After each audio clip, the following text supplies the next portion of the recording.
ಬಾಗೇಪಲ್ಲಿ ತಾಲೂಕಿನ ಬೆಳ್ಳೂರು ಕಡೆಯಿಂದ ಚಾಕವೇಲು ಕಡೆ ಮತ್ತು ಆಂಧ್ರ ಗಡಿ ಭಾಗದ ಕಡೆ ಹೋಗುವ ರಸ್ತೆ ಸೋಮಕ್ಕಳಹಳ್ಳಿ ಹತ್ತಿರ ರಸ್ತೆಯಲ್ಲಿ ಜೋಳ ಹಾಕಿದ್ದಾರೆ.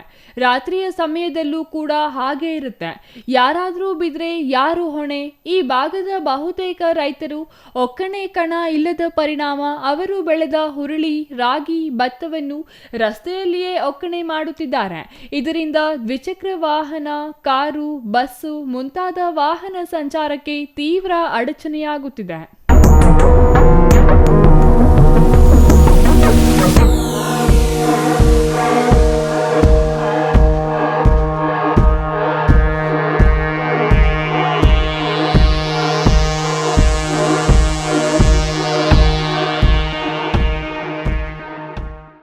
ಜಿಲ್ಲೆಯಾದ್ಯಂತ ಒಕ್ಕಣೆ ನಡೆಯುತ್ತಿದ್ದು ಬಹುತೇಕ ರೈತರು ಒಕ್ಕಣೆಗೆ ಮುಖ್ಯ ರಸ್ತೆಯನ್ನೇ ಅವಲಂಬಿಸಿದ್ದಾರೆ. ಡಾಂಬರ್ ರಸ್ತೆಯ ಮೇಲೆ ವಾಹನಗಳು ಚಲಿಸಿದಾಗ ಪೆಟ್ರೋಲ್, ಡೀಸೆಲ್ ಸೋರಿಕೆ ಉಂಟಾಗಿ ಬೆಂಕಿ ಅನಾಹುತ ಸಂಭವಿಸುತ್ತಿವೆ.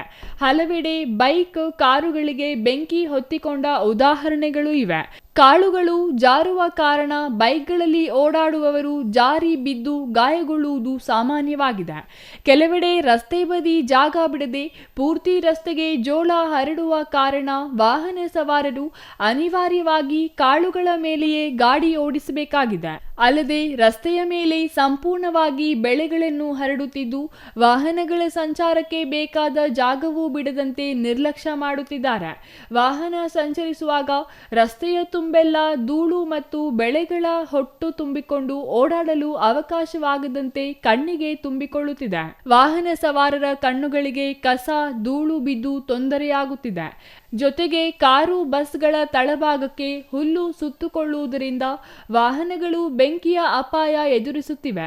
ರಸ್ತೆಯಲ್ಲಿಯೇ ರೈತರು ಒಕ್ಕಣೆ ಮಾಡುತ್ತಿದ್ದರೂ ಅಧಿಕಾರಿಗಳು ಯಾವುದೇ ಕ್ರಮ ಕೈಗೊಳ್ಳದೆ ನಿರ್ಲಕ್ಷ್ಯ ವಹಿಸಿದ್ದಾರೆ ಎಂದು ವಾಹನ ಸವಾರರು ಆಕ್ರೋಶ ವ್ಯಕ್ತಪಡಿಸಿದ್ದಾರೆ. CS Venkatesh, CTV news, Chelur.